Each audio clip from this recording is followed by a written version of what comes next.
കഥ കസ്തൂരി ബിംബഭാഷയുടെ മഹാഭാരതം 185 അധ്യായത്തിലേക്കാണ് ഈ ആഴ്ച നമ്മൾ പ്രവേശിക്കുന്നത്. മഹാഭാരതം അതിൻ്റെ അവസാനത്തെ പർവ്വത്തിലേക്ക് പ്രവേശിക്കുകയാണ്. ഏകദേശം മഹാഭാരതം കഥ അവസാനിക്കുന്ന ഒരു ഘട്ടത്തിലാണ് നമ്മൾ ഉള്ളത്. സ്വർഗാരോഹണം എന്ന അവസാനത്തെ പർവ്വത്തിൻ്റെ കഥയാണ് കഴിഞ്ഞ ആഴ്ച പറഞ്ഞു തുടങ്ങിയത്. യുധിഷ്ഠിരനെ കൂട്ടിക്കൊണ്ടുപോകാൻ വേണ്ടി ദേവേന്ദ്രൻ തന്നെ രഥവുമായിട്ട് വരികയാണ്. ആ രഥവുമായിട്ട് വരുന്നതിൻ്റെ വിശദാംശങ്ങളാണ് തതോ ധർമ്മശ്ച ശക്രശ്ച മരുതശ്ച അശ്വിനാവപി ദേവർഷയശ്ചൈവ രഥം ആരോപ്യ പാണ്ഡവം പ്രയുസ്വൈർ വിമാനൈസ്തേ സിദ്ധാ കാമവികാരിണ സദം രഥം സമാസ്തായ രാജാ കുരുകുലോദ്വഹ ഊർധ്വം ആചക്രമേ ശീഘ്രം തേജസാവൃത്യ രോദസി. യുധിഷ്ഠിരനെ കൂട്ടിക്കൊണ്ടുപോകാൻ വേണ്ടിയിട്ട് വന്ന രഥത്തെക്കുറിച്ചാണ് ഇവിടെ ആ കഥയാണ് നമ്മൾ കഴിഞ്ഞ ആഴ്ച പറഞ്ഞ് നിർത്തിയത്. അടുത്ത കഥ പറയുന്നതിൻ്റെ മുമ്പായിട്ട് രണ്ട് കാര്യങ്ങൾ ആമുഖമായിട്ട് സൂചിപ്പിക്കാനുണ്ട്. ഒന്ന്, ഇന്നലെ വളരെ സന്തോഷകരമായിട്ടുള്ളൊരു കാര്യം നടന്നു. കോഴിക്കോട് നളന്തയിൽ വെച്ച് ഈ നമ്മൾ പറഞ്ഞുകൊണ്ടിരിക്കുന്ന മഹാഭാരത കഥയുടെ ടെക്സ്റ്റ്, അതിൻ്റെ ആദ്യ ഭാഗം മാതൃഭൂമി പുസ്തകമാക്കുന്ന കാര്യം ഞാൻ പറഞ്ഞിരുന്നല്ലോ. മഹാഭാരത കഥകളിലൂടെ ഒരു യാത്ര എന്ന പേരിൽ ആദിസഭാ വനപർവ്വങ്ങളിലെ കഥ, ഏകദേശം 700ഓളം പേജ് വരുന്ന ഒരു പുസ്തകം, അത് വലിയ സൈസിൽ മാതൃഭൂമി പുറത്തിറക്കിയിട്ടുണ്ട്. അതിൻ്റെ പ്രകാശനം ഇന്നലെ ഡോക്ടർ സുനിൽ പി ഇളയിടം നിർവഹിക്കേണ്ടത്. ഡോക്ടർ ഇ പി രാജഗോപാലിന് പുസ്തകം നൽകിക്കൊണ്ടാണ് നിർവഹിച്ചത്. ഡോക്ടർ കെ പി മോഹനമാഷ് ആ ചടങ്ങിൽ അധ്യക്ഷനായിരുന്നു. ആ പുസ്തകത്തിൻ്റെ അവതാരിക ദേശാഭിമാനിയുടെ ചീഫ് എഡിറ്റർ കൂടിയായിട്ടുള്ള മോഹനമാഷാണ് എഴുതിയിരിക്കുന്നത്. ആ പുസ്തകത്തെ ഇന്നലെ പരിചയപ്പെടുത്തിയത് എസ് ഗായത്രി ആയിരുന്നു. അങ്ങനെ സഹൃദയരായിട്ടുള്ള വലിയൊരു കൂട്ടം ആളുകളുടെ സാന്നിധ്യത്തിൽ വെച്ച് ആ പുസ്തകം പുറത്തു വന്നിരിക്കുന്നു. പുസ്തകം ആവശ്യമുള്ളവർ ഞാൻ നേരത്തെ പറഞ്ഞതുപോലെ ഞാനുമായിട്ട് ബന്ധപ്പെടുകയും അല്ലെങ്കിൽ മാതൃഭൂമിയായിട്ട് ബന്ധപ്പെടുകയും ചെയ്ത പുസ്തകത്തിൻ്റെ കോപ്പികൾ ലഭിക്കുന്നതാണ്. അതോടനുബന്ധിച്ച് രണ്ടാമത്തെ ഒരു കാര്യം പറയാനുള്ളത്, ഞാൻ നേരത്തെ സൂചിപ്പിച്ചല്ലോ, മഹാഭാരതം അതിൻ്റെ അവസാനത്തെ ഘട്ടത്തിലേക്ക് കടക്കുകയാണ്. നമ്മുടെ ഈ ഒരു കഥ കസ്തൂരി ബിംബഭാഷയുടെ മഹാഭാരതം എന്ന് പറയുന്ന ഈ യൂട്യൂബ് ചാനലിലെ അവതരണം അതിൻ്റെ അവസാന ഘട്ടത്തിലേക്ക് കടക്കുകയാണ്.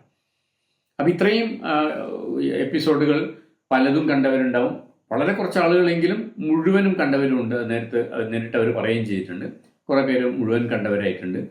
അത്തരം ആളുകൾക്ക് ഈ കഥ പറയുകയും കേൾക്കുകയും ഒക്കെ ചെയ്തപ്പോൾ തോന്നിയ സംശയങ്ങളുണ്ടോ, സ്വാഭാവികമായിട്ടുള്ള സംശയങ്ങൾ. ആ സംശയങ്ങൾ നമുക്ക് പങ്കുവെക്കാനുള്ള ഒരു അവസരമാണ്. അടുത്ത എപ്പിസോഡിന് മുമ്പായിട്ട് ഇത് യൂട്യൂബിൽ ചാനലിൽ വരുന്നതിൻ്റെ താഴെ കമൻ്റായിട്ട് നിങ്ങൾ നിങ്ങളുടെ സംശയങ്ങൾ ഉന്നയിക്കുകയാണെങ്കിൽ അടുത്ത ഇനി വരുന്ന എപ്പിസോഡിൽ ഞാൻ ആ സംശയം കൂടി ഉൾക്കൊള്ളിച്ചുകൊണ്ട് കഥ പറയാൻ ശ്രമിക്കാം. സംശയത്തിന് എല്ലാം നിവൃത്തി ഉണ്ടാക്കാൻ വിചാരിച്ചിട്ടല്ല. സംശയങ്ങൾ എന്തായാലും ഉണ്ടാവും. എനിക്കും കുറേ സംശയങ്ങൾ ഉണ്ടാവും, നിങ്ങൾക്കും സംശയം. പക്ഷെ നമുക്ക് ചർച്ച ചെയ്യാം സംശയങ്ങൾ. എൻ്റെ ലോജിക്ക് എന്താണ്, ഞാനൊരു പ്രത്യേക തരത്തിൽ ഈ കഥയെ സമീപിച്ചപ്പോൾ എൻ്റെ ലോജിക്ക് എന്തായിരുന്നു എന്നുള്ളതിനെ കുറിച്ചിട്ട് നമുക്ക് ചർച്ച ചെയ്യാം. അപ്പോൾ അതിനുള്ളൊരു അവസരമാണ്. അപ്പോൾ ആ അവസരം ഉപയോഗപ്പെടുത്തണം. ഇപ്പോൾ 185 എപ്പിസോഡ് യൂട്യൂബിൽ വരുമ്പോൾ അതിൻ്റെ കമൻറ്റ് ബോക്സിൽ നിങ്ങൾ ആ സംശയങ്ങൾ കുറിക്കുകയാണെങ്കിൽ അതിനുള്ള മറുപടിയായിട്ട് ഇനി തുടർന്ന് വരുന്ന അധ്യായങ്ങൾ ഉൾപ്പെടുത്താം. അത് ഏത് തരത്തിലുള്ള സംശയമാണെങ്കിലും ആ സംശയങ്ങൾ അതിൽ കുറിക്കണം എന്നാണ് പറയാനുള്ളത്, ആമുഖമായിട്ട് പറയാനുള്ളത്. പുസ്തകം ആവശ്യമുള്ള ആളുകൾക്ക് ഒരിക്കൽ കൂടി പറയാണ്, മാതൃഭൂമിയായിട്ട് ബന്ധപ്പെടാം. അല്ലെങ്കിൽ എൻ്റെ ഫോൺ നമ്പർ 9446289621 9446289621 ഈ നമ്പറിലേക്ക് എൻ്റെ ഗൂഗിൾ പേ ചെയ്തിട്ട് അതിൻ്റെ അഡ്രസ്സ് വാട്സപ്പ് ചെയ്താൽ ഞാൻ പുസ്തകം അയച്ചു തരുന്നതാണ്. ഇന്ത്യയിലാണെങ്കിൽ പുസ്തകം അയച്ചു തരുന്നതാണ്. വിദേശത്തു നിന്നുള്ള ആളുകളാകുമ്പോൾ അതിൻ്റെ ഷിപ്പിംഗ് ചാർജ് എത്രയാണെന്ന് നോക്കി അതും കൂടെ അടയ്ക്കേണ്ടി വരും.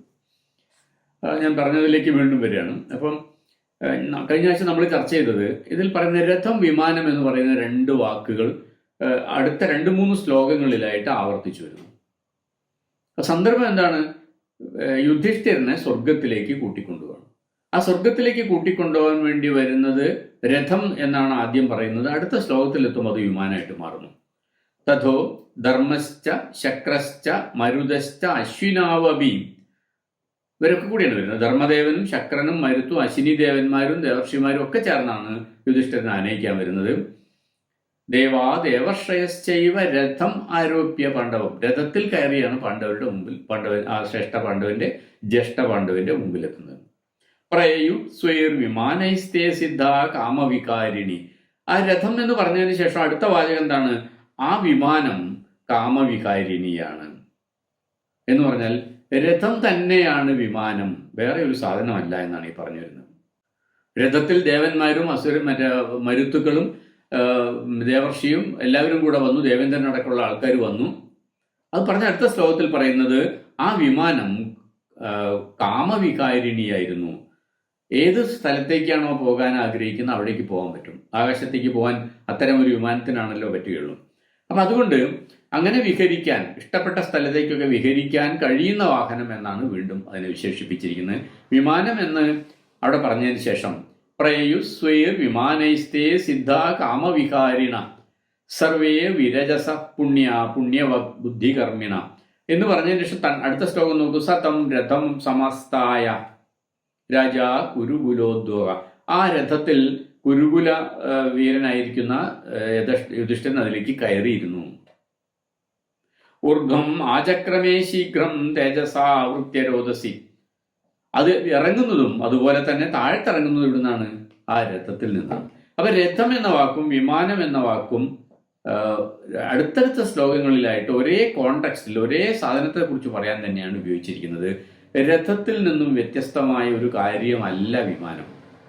അത് ആവർത്തിച്ച് പറയേണ്ടതിന് എന്തുകൊണ്ടാണ്? വിമാനം എന്ന വാക്ക് മഹാഭാരതത്തിലെ വിമാനം എന്ന വാക്കിന് റൈറ്റ് സഹോദരന്മാർ പിന്നീട് കണ്ടെത്തിയ ആധുനിക ലോകത്തെ വിമാനവുമായിട്ടാണ് ബന്ധമുള്ളതെന്നും അതുകൊണ്ട് ഈ വിമാനം ഉണ്ടാക്കാൻ നമ്മുടെ ആളുകൾക്ക് പണ്ടേ അറിയുമായിരുന്നു എന്നുള്ള തരത്തിൽ അത് വെറുതെ ഒരു കഥയായിട്ട് പറയല്ല. നമ്മുടെ ശാസ്ത്ര വിഭാഗങ്ങളും അതിൻ്റെ തലവന്മാരും ഒക്കെ അതിൻ്റെ ആ തരത്തിലുള്ള വാദങ്ങൾ ഉന്നയിക്കുകയും അന്ന് എങ്ങനെയാണ് വിമാനം ഉണ്ടാക്കിയതെന്ന് കണ്ടുപിടിക്കാൻ വേണ്ടി കോടിക്കണക്കിന് രൂപ വിലയിരുത്തുകയും ഇന്ത്യയിൽ 2000 അല്ലെങ്കിൽ ആയിരക്കണക്കിന് വർഷങ്ങൾക്ക് മുമ്പ് തന്നെ വിമാനം ഉണ്ടാക്കാനുള്ള വിദ്യയൊക്കെ ഞങ്ങൾക്ക് അറിയുമായിരുന്നു എന്നുള്ളത് നമ്മുടെ ശാസ്ത്ര വിഭാഗത്തിൻ്റെ അടക്കം തലപ്പത്തുള്ള ആൾക്കാർ യാതൊരു ലജ്ജയുമില്ലാതെ ലോകത്തിന് മുമ്പിൽ പറഞ്ഞുകൊണ്ടിരിക്കുന്ന ഒരു കാലത്ത് ഇത് വളരെ പ്രധാനപ്പെട്ട ഒരു ശ്ലോകമാണ് എന്ന് എനിക്ക് തോന്നുന്നു. ഇവിടെ വിമാനം എന്ന് പറയുന്നത് പുതിയ സാങ്കേതിക വിദ്യയുമായിട്ട് യാതൊരു ബന്ധമുള്ള ഒരു കാര്യമല്ല. രഥത്തിന്റെ സങ്കല്പത്തിലുള്ള ഒരു എന്താ പറയുക, ഒരു ഔന്നത്യം. സാധാരണ രഥം ആളുകൾക്ക് പരിചയമുണ്ട്, എന്നാൽ അത് ആകാശത്തിലൂടെ പറക്കുമ്പോൾ എങ്ങനെയായിരിക്കും എന്നുള്ളതിനെ കുറിച്ചുള്ള ഒരു സങ്കല്പന മാത്രമാണ് ഇവിടെ വിമാനം എന്ന വാക്ക് കൊണ്ട് ഉദ്ദേശിച്ചിരിക്കുന്നത്. അതുകൊണ്ടാണ് അത് കാമവികാരിണിയാണ് എന്ന് പറഞ്ഞിരിക്കുന്നത്. അതിൻ്റെ ഒരു തെളിവാണ് അത് സ്ഥാപിക്കാനുള്ളൊരു മറ്റൊരു വാദമുഖം ഞാൻ ഉപയോഗിച്ചത്. വിമാനം എന്ന വാക്കിന്റെ അർത്ഥം തേടി നിങ്ങൾ അമരകോശത്തിൽ പോയാൽ ഈ വിമാനം എന്നല്ലാതെ ഇഷ്ടമുള്ള മനസ്സിൽ സങ്കല്പിക്കുന്ന സ്ഥലത്തേക്കൊക്കെ പോകാൻ പറ്റുന്നൊരു വാഹനം എന്നല്ലാതെ ആ വാഹനത്തിന്റെ മറ്റൊരു അവയവത്തെക്കുറിച്ച് അതിൻ്റെ ഒരു സാങ്കേതിക വിദ്യയെക്കുറിച്ച് നിങ്ങൾക്ക് അമരകോശത്തിൽ നിന്ന് അർത്ഥം കിട്ടില്ല. എന്നാൽ രഥം എന്നൊരു വാക്കിനെ നിങ്ങൾ തേടി പോകുമ്പോൾ അങ്ങനെയല്ല. രഥത്തിന്റെ 100 കണക്കിന് അംശങ്ങളെക്കുറിച്ച്, ഭാഗങ്ങളെക്കുറിച്ച്, അതിൻ്റെ ഓരോ ആണിയെക്കുറിച്ചും, ഓരോ ഉണ്ടാക്കാനുള്ള ഓരോ ഉപകരണത്തെക്കുറിച്ചും അതിൻ്റെ ഭാഗങ്ങളെക്കുറിച്ചൊക്കെ വിശദമായിട്ടുള്ള അർത്ഥം അമരകോശത്തിൽ നിന്ന് കിട്ടുന്നു. എന്തുകൊണ്ട് കിട്ടുന്നു? രഥം എന്നത് സാധാരണ മനുഷ്യർ ഉപയോഗിച്ചിരുന്ന വാഹനമാണ്. ഏറ്റവും സാധാരണക്കാരൻ അല്ലെങ്കിൽ പോലും രാജാക്കന്മാരോ ഉയർന്ന അവസ്ഥയിലുള്ള ആൾക്കാരൊക്കെ ഉപയോഗിച്ചിരുന്ന വാഹനമാണ്. യുദ്ധത്തിൽ ഉപയോഗിച്ചിരുന്ന വാഹനമാണ്. അത് ഉണ്ടാക്കേണ്ടത് ഒരു ആവശ്യമാണ്. അതുകൊണ്ട് അത് ഉണ്ടാക്കാനുള്ള എല്ലാ കൃത്യതയും അടയാളപ്പെടുത്തിക്കൊണ്ടാണ് അമരകോശത്തിൽ അതിൻ്റെ അർത്ഥം കൊടുത്തിരിക്കുന്നത്. ചക്രം രഥാംഗം തസ്യാന്തേ നേമി സ്ത്രീസ്യാൽ പ്രതിപ്പുമാൻ പിണ്ഡിക നാഭിരക്ഷ അഗ്രകീലകേതു ദ്വയോരണി രഥകുപ്തിർ വരൂധോന കൂപരസ്തു യുഗന്ധര അനുകർഷോ ധാർവതസ്ഥം പ്രാസംഗം. ഇങ്ങനെ ഓരോ ഭാഗമായിട്ട് നിരവധി ശ്ലോകങ്ങളിലായിട്ട് ഇതിൻ്റെ ഓരോ ഭാഗത്തെ നിർവചിക്കുന്നുണ്ട് അമരകോശം. ആ ഓരോ ഭാഗത്തിൻ്റെയും കറങ്ങിക്കൊണ്ടിരിക്കുന്നതാണ് ചക്രം. രഥത്തിന്റെ പ്രധാനപ്പെട്ട അവയവം എന്ന അർത്ഥത്തിലാണ് രഥാംഗം എന്ന് പറഞ്ഞിരിക്കുന്നത്. രഥചക്രം ഉരുളുമ്പോൾ ഭൂമിയിൽ പതിക്കുന്ന ഭാഗത്തിന് വേറെ ഒരു വാക്ക് കൊടുത്തിരിക്കുന്നു, അതിനർത്ഥം വേറെ കൊടുത്തിരിക്കുന്നു. അങ്ങനെ ഓരോ ഭാഗത്തെയും അതിൻ്റെ പട്ടയാണ്, അഥവാ ചക്രം ചുറ്റും വലയം ചെയ്യുന്ന ഇരുമ്പ് പട്ടയാണ് പ്രധി എന്ന് പറയുന്നിരിക്കുന്നത്. ചക്രത്തിലെ ആരകൾ കൂട്ടി ഘടിപ്പിച്ചേരുന്ന ഭാഗമാണ് പിണ്ഡിക.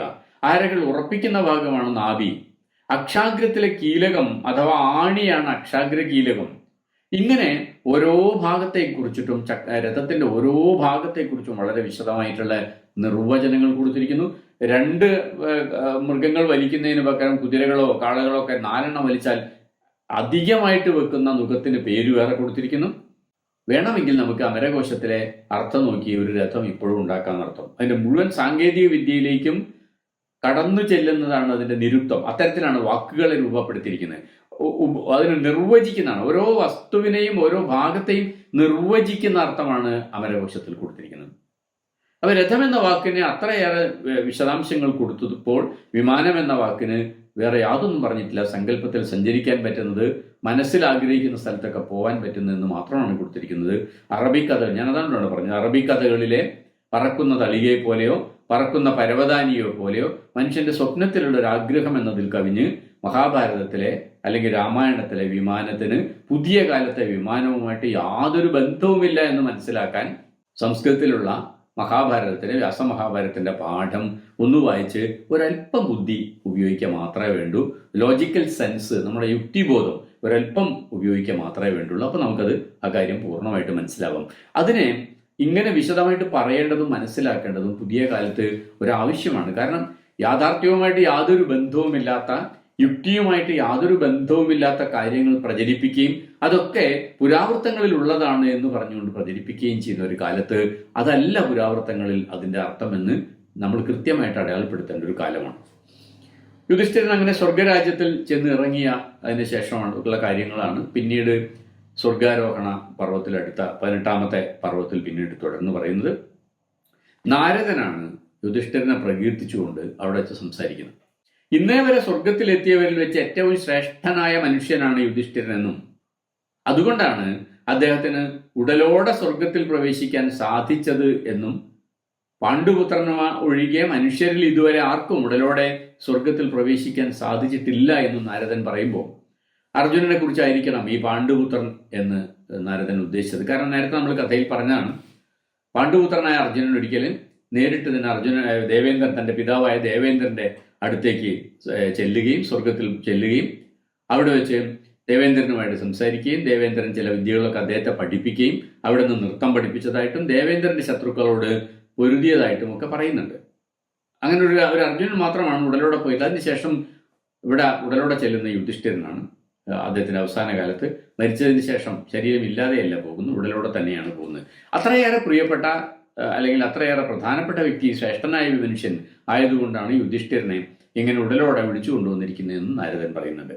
എന്നാൽ അപ്പോഴും യുധിഷ്ഠിരന്റെ കണ്ണുകൾ തെരഞ്ഞുകൊണ്ടിരുന്നത് തൻ്റെ സഹോദരന്മാർ എവിടെ എന്നായിരുന്നു. കാരണം യുധിഷ്ഠിരനെ ദേവലോകത്തെത്തിയിട്ടും ദേവേന്ദ്രനും മറ്റ് ദേവന്മാരെ കൂടെ വിളിച്ച് ദേവലോകത്തെത്തി, ആ ദേവലോകത്ത് തൻ്റെ സഹോദരന്മാരെ കാണാനില്ല, നേരത്തെ തന്നെ വിട്ടുപോയ പത്നിയെ കാണാനില്ല, തൻ്റെ അമ്മയെ കാണാനില്ല, ബന്ധുക്കളെ കാണാനില്ല. ഇവരൊക്കെ എവിടെയാണ് എന്നാണ് യുധിഷ്ഠിരൻ ഇങ്ങനെ തേടിക്കൊണ്ടിരുന്നത്. കാരണം യുധിഷ്ഠിരൻ ചെന്ന് ഇറങ്ങിയ സ്വർഗത്തിൽ അദ്ദേഹത്തിന്റെ സഹോദരന്മാരോ കൃഷ്ണയോ ഉണ്ടായിരുന്നില്ല.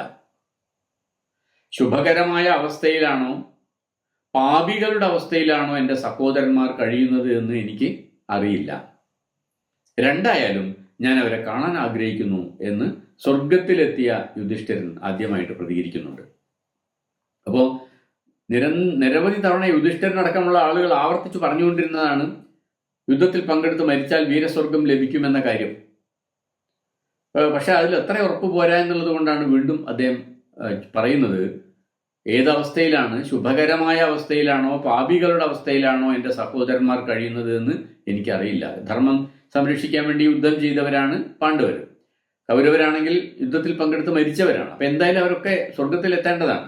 ആ പറയുന്ന കാര്യത്തിൽ തനിക്ക് എത്രമാത്രം വിശ്വാസം വന്നിട്ടില്ല എന്നാണ് ഈ ഒരു പരാമർശത്തിലൂടെ അദ്ദേഹം വ്യക്തമാക്കുന്നത്.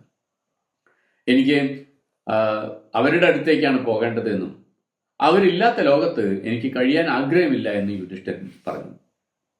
ഇത് കേട്ടപ്പോൾ പുരന്ദരൻ കൂടിയായ ഇന്ദ്രൻ അദ്ദേഹത്തോട് മറുപടി പറഞ്ഞു, അല്ലയോ രാജൻ, താങ്കൾ സ്വന്തം പുണ്യം കൊണ്ട് നേടിയ ഈ സ്വർഗത്തിൽ കഴിഞ്ഞാലും എന്തിനാണ് ഭൂമിയിലെ മനുഷ്യരെ പോലെ സഹോദരന്മാരെയും മറ്റും ആലോചിച്ച് വേവലാതിപ്പെടുന്നത്?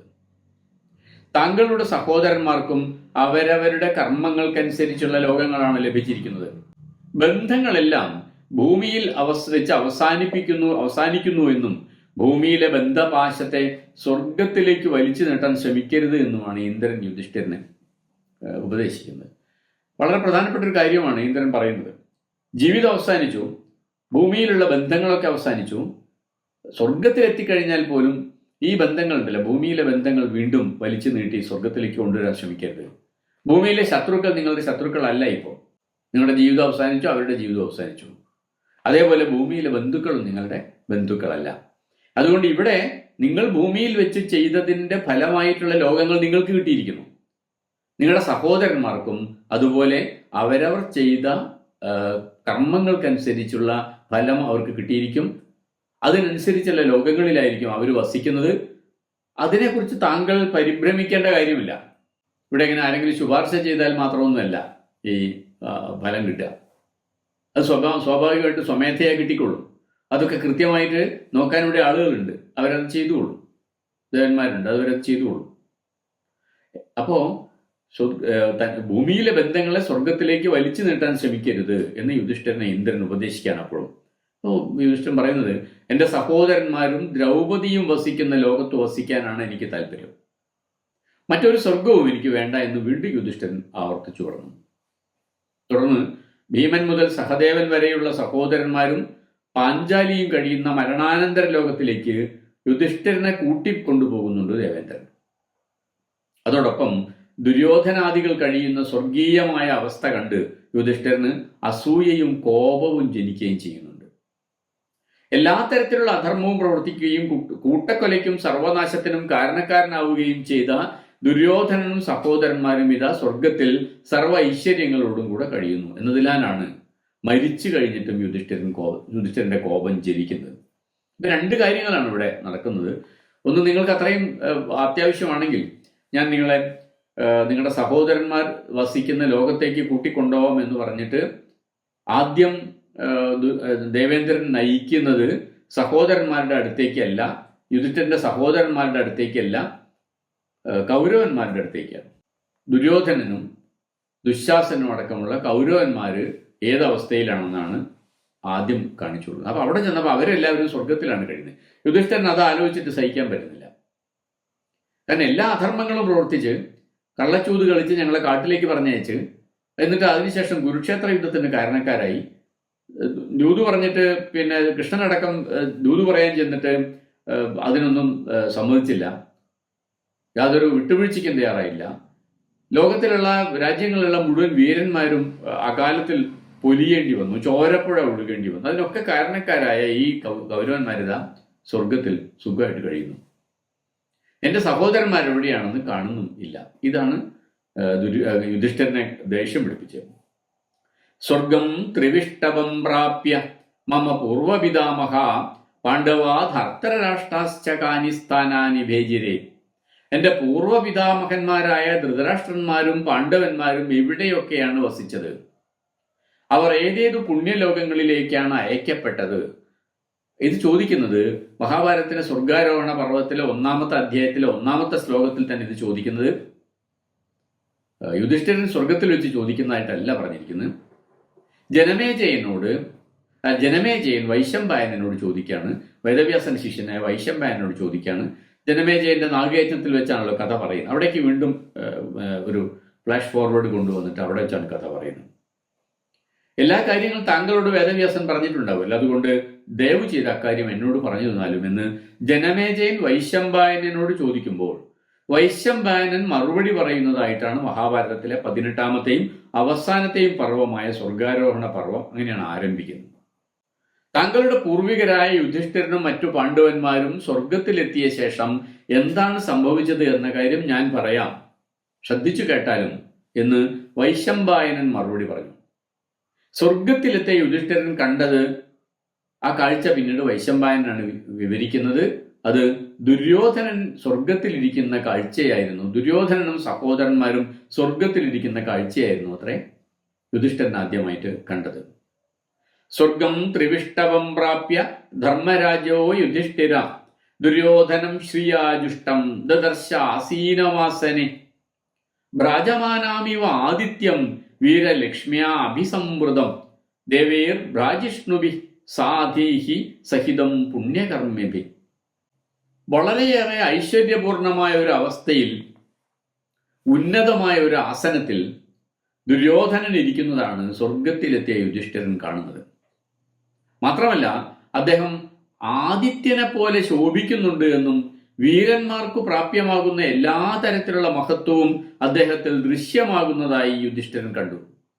ധർമ്മിഷ്ഠന്മാരായ സാധ്യന്മാർക്കും മറ്റു നിരവധി ദേവന്മാർക്കും ഒപ്പമായിരുന്നു ദുര്യോധനന്റെ സ്ഥാനം. യുധിഷ്ഠിരന് കലിയിളകാൻ വേറെ ഒന്നും വേണ്ടല്ലോ. അധർമ്മിയെന്നും പാപിയെന്നും പറഞ്ഞ് ജീവിതകാലം മുഴുവൻ ഞങ്ങൾ അധിക്ഷേപിച്ച കക്ഷികൾ, ഞങ്ങളാണെങ്കിൽ ധർമ്മത്തിന്റെ പക്ഷത്തുള്ള ആളുകൾ, കൃഷ്ണൻ ഞങ്ങളുടെ കൂടെയാണ്. എന്നിട്ട് മരിച്ച് സ്വർഗത്തിലെത്തിയ സമയത്ത് എന്താ കാണുന്നത്? ഈ ദുര്യോധനൻ സ്വർഗത്തിലിരിക്കുന്നു. സ്വർഗം ത്രിവിഷ്ടവം പ്രാപ്യ, വളരെ ശ്രേഷ്ഠമായിട്ടുള്ള ഒരു സ്ഥലമാണ്, ഇരിപ്പിടാണ് കിട്ടിയിരിക്കുന്നത്. ഐശ്വര്യപൂർണമായ ഒരു അവസ്ഥ, ഒരു ആസനമാണ്. പ്രാപ്യ ധർമ്മരാജോ യുധിഷ്ഠിര ദുര്യോധനം ശ്രീയാജുഷ്ടം. ശ്രീയോടുകൂടി, ഐശ്വര്യ ദേവതയോടുകൂടിയാണ് ദുര്യോധനൻ ഇരിക്കുന്നത്. ദദർശ ആസീനവാസനെ, ഒരു ആസനം, അത് വളരെ ശ്രേഷ്ഠമായൊരു ആസനം അദ്ദേഹത്തിന് കൊടുത്തിട്ടുണ്ട്. അതിലാണ് ഇരിക്കുന്നത്. ഭ്രാജമാനാമിവ ആദിത്യ, മാത്രമല്ല അവിടെ ഇരിക്കുന്നു മാത്രമല്ല, ആദിത്യനെ പോലെ ശോഭിക്കുകയും ചെയ്യുന്നുണ്ട് അദ്ദേഹം. വീരലക്ഷ്മിയാഭിസംവൃതം, ലക്ഷ്മിയാൽ സേവിക്കപ്പെടുന്ന അവസ്ഥയിലാണ്. ലക്ഷ്മി ദുര്യോധനെയാണ് ഇപ്പോൾ സേവിച്ചുകൊണ്ടിരിക്കുന്നത്. ദേവേർ ഭ്രാജിഷ്ണുഭിസാധ്യൈ സഹിത പുണ്യകർമ്മ. ഇങ്ങനെ എല്ലാ ഐശ്വര്യങ്ങളോടും കൂടി ഒരു മനുഷ്യന്, ഭൂമിയിൽ നിന്ന് ജീവിച്ചുകൊണ്ടിരിക്കുന്ന ഒരു മനുഷ്യന് എല്ലാ പുണ്യങ്ങളും ചെയ്യുമ്പോൾ അയാൾ ഏറ്റവും കൂടുതലായിട്ട് ആഗ്രഹിക്കുന്ന ഒരു അവസ്ഥയിലാണ് ദുര്യോധനൻ ഇപ്പോൾ എത്തിയിരിക്കുന്നത്. അവിടെയാണ് ദുര്യോധനന്റെ സ്ഥാനം. തതോ യുധിഷ്ഠിരോ ദൃഷ്ട്വാ ദുര്യോധനം അമർഷിത സഹസാ സംനിവൃത്തോ ആഭൂത് ശ്രീയം ദൃഷ്ട്വാ സുയോധനെ ബ്രുവന്നുച്ചൈർവചസ്താൻ വൈ നാഹം ദുര്യോധനേ വൈ. ഇത് കണ്ടിട്ട് യുധിഷ്ഠിരന് സഹിക്കാൻ പറ്റുന്ന ഒരു അവസ്ഥയിലായിരുന്നില്ല. യുധിഷ്ഠിരൻ പൊതുവെ സംയമനമുള്ള ആളാണ്, എന്നാലും ഒരു പരിധിയില്ല എല്ലാറ്റിനും. സഹിത കാമേലോകാം ലുബ്ധേന അദീർഘദർശിന. ഇങ്ങനെ തന്റെ ശത്രുവും അധർമ്മിയുമായ താൻ പരിഗണിക്കുന്നവനായ ദുര്യോധനൻ അദ്ദേഹം കൈവരിച്ചിരിക്കുന്ന മഹത്തായ സ്ഥാനം ദൃഷ്ടിയിൽപ്പെട്ടപ്പോൾ അത് നോക്കി നിൽക്കാനാവാതെ യുധിഷ്ഠിരൻ അവിടെ നിന്ന് ദൃഷ്ടി പിൻവലിച്ചു കളഞ്ഞു എന്നാ പറഞ്ഞു. എനിക്കിത് കാണുകയേ വേണ്ട എന്നുള്ള തരത്തിൽ ദൃഷ്ടി പിൻവലിച്ചു കളഞ്ഞു അദ്ദേഹം. സഹസാ സംനിവൃത്തോ അബു ശ്രീയം ദൃഷ്ട്വാ സുയോധന ബ്രുവൻ ഉച്ചേർ. എന്നിട്ട് വളരെ ശക്തമായിട്ട് ഉച്ചത്തിൽ ഇങ്ങനെ പറയുകയും ചെയ്തു, ഈ കാണിക്കുന്നത് ശരിയല്ല, സ്വർഗലോകാണെങ്കിലും ശരി, ഏത് ലോകാണെങ്കിലും ശരി, ഇത് മര്യാദയല്ല എന്ന് വിളിച്ചു പറയുകയും ചെയ്തു. ലുബ്ധനും ദീർഘദൃഷ്ടിയില്ലാത്തവനുമായ ഈ ദുര്യോധനനോടൊപ്പം സ്വർഗം പങ്കുവെക്കാൻ ഞാൻ ആഗ്രഹിക്കുന്നില്ല, അഥവാ ദുര്യോധനനുള്ള സ്വർഗത്തിൽ ഞാൻ വസിക്കാൻ ആഗ്രഹിക്കുന്നില്ല എന്നാണ് യുധിഷ്ഠിരൻ ഉച്ചത്തിൽ വിളിച്ചു പറയുന്നത്. ഇത് സ്വർഗമാണെങ്കിലും ശരി, ദുര്യോധനൻ ഇവിടെ ഉണ്ടെങ്കിൽ ഞാൻ ഇവിടെ ഇല്ല. ചെറിയ കുട്ടികൾ പറയുന്ന മാതിരിയാണ് വാശി പിടിക്കുന്നത്. ഇവൻ ഇരിക്കുന്നിടത്ത് ഞാൻ ഇരിക്കില്ല എന്നൊക്കെ സാധാരണ ക്ലാസ്സിലൊക്കെ പറയില്ല, പണങ്ങിയാൽ. അതുപോലെ ദുര്യോധനൻ ഇരിക്കുന്ന സ്വർഗത്തിൽ എനിക്ക് ഇരിക്കണ്ട എന്ന് പറഞ്ഞിട്ടാണ് യുധിഷ്ഠിരൻ വാശി പിടിക്കുന്നത്. യത്കൃതേ പൃഥിവീ സർവാ സുഹൃദോ ബാന്ധവസ്തഥ ഹതാസ്മാഭി പ്രസഹ്യാജൗ ക്ലിഷ്ടൈഹി പൂർവം മഹാവനെ. എന്താ കാരണം? ഇവനൊരുത്തൻ കാരണമാണ് ലോകത്തിലുള്ള സർവ സുഹൃത്തുക്കളും ബന്ധുക്കളെയും ഞാൻ കൊല്ലേണ്ടി വന്നത്. എന്റെ നേതൃത്വത്തിലുള്ള പാണ്ഡവ സൈന്യം ലോകത്തിലുള്ള ഞങ്ങളുടെ എല്ലാ ബന്ധുക്കളെയും സുഹൃത്തുക്കളെയും കൊല്ലേണ്ടി വന്നത് ഇവൻ ഒരൊറ്റയാള് കാരണമാണ്. മാത്രമല്ല, പ്രസഹ്യാജൗ ക്ലിഷ്ടൈഹി പൂർവ മഹാവനെ, ഞങ്ങളെ പണ്ട് ക്ലിഷ്ടമായിട്ടുള്ള ദുരന്തപൂർണമായിട്ടുള്ള മഹാവനത്തിലേക്ക് പറഞ്ഞയച്ചതും ഇവനൊരുത്തനാണ്. അതുകൊണ്ട് അതങ്ങനെ പറഞ്ഞയച്ചതോ ചതിയിലൂടെയാണ് ഇവൻ ഞങ്ങളെ അങ്ങനെ പറഞ്ഞയച്ചിരിക്കുന്നത്. കള്ളച്ചൂത് കളിച്ചിട്ടാണ് ഞങ്ങളെ വനത്തിലേക്ക് പറഞ്ഞയച്ചിരിക്കുന്നത്. അങ്ങനെ ധർമ്മചാരിണിയായ ഞങ്ങളുടെ പത്നി ദ്രൗപദിയെ ഹസ്തിനപുരത്തിന്റെ രാജ്യസഭയിലേക്ക് വലിച്ചഴച്ചതും അപമാനിച്ചതുമെല്ലാം ഇവൻ കാരണമായിരുന്നു. ഇവന്റെ നിർദ്ദേശം അനുസരിച്ചായിരുന്നു. അങ്ങനെ എല്ലാ തരത്തിലുള്ള അധർമ്മങ്ങളും പ്രവർത്തിച്ച ഒരു മനുഷ്യനാണ് ഇവിടെ നമ്മൾ സ്വർഗത്തിൽ കാണുന്ന ഈ സുയോധനൻ. അതുകൊണ്ട് ഇവന്റെ കൂടെ സ്വർഗത്തിലിരിക്കാൻ ഞാൻ തയ്യാറല്ല എന്ന് യുധിഷ്ഠിരൻ വിളിച്ചു പറഞ്ഞു. സ്വസ്തി ദേവ നമേ കാമ സുയോധനമുദീക്ഷിതും തത്ര അഹം ഗന്തുമിച്ഛാമി യത്ര തേ ഭ്രാതരോ മമ. അതുകൊണ്ട് അല്ലയോ ദേവന്മാരെ, നിങ്ങൾക്ക് മംഗളം ഭവിക്കട്ടെ, സ്വസ്തി ഭവിക്കട്ടെ. നിങ്ങൾ നന്നായിരിക്കട്ടെ, നിങ്ങൾ ചെയ്ത കാര്യമൊക്കെ വളരെ ഗംഭീരമായി. ഞങ്ങളാണ് ധർമ്മത്തിന്റെ പക്ഷം എന്ന് നിരന്തരം പറഞ്ഞുകൊണ്ടിരുന്നിട്ട് അവസാനം മരിച്ച് സ്വർഗത്തിൽ എത്തി നോക്കിയപ്പം ദുര്യോധനൻ സ്വർഗത്തിൽ എൻ്റെ സഹോദരന്മാരെ കാണാനുമില്ല. എനിക്ക് അഥവാ അവിടെ സ്വർഗത്തിൽ കഴിയണമെങ്കിൽ ദുര്യോധനന്റെ കൂടെ കഴിയും വേണം. നിങ്ങളുടെ പ്രവൃത്തിയൊക്കെ നന്നായിരിക്കുന്നുണ്ട്, നിങ്ങൾക്ക് മംഗളം ഭവിക്കട്ടെ, പക്ഷെ എനിക്ക് ഈ സുയോധനനെ കാണുന്നത് പോലും ഇഷ്ടമല്ല. നമേ കാമ സുയോധനം ഉദീക്ഷിതും, എനിക്ക് അവനെ കാണുന്നത് ഇഷ്ടമല്ല, ഞാൻ അതിനോട് ആഗ്രഹിക്കുന്നില്ല. എവിടെയാണോ എൻ്റെ സഹോദരന്മാർ കഴിയുന്നത് അവിടേക്ക് പോകാനാണ് ഞാൻ ഇച്ഛിക്കുന്നത് എന്ന് യുധിഷ്ഠിരൻ വീണ്ടും വിളിച്ചു പറഞ്ഞു.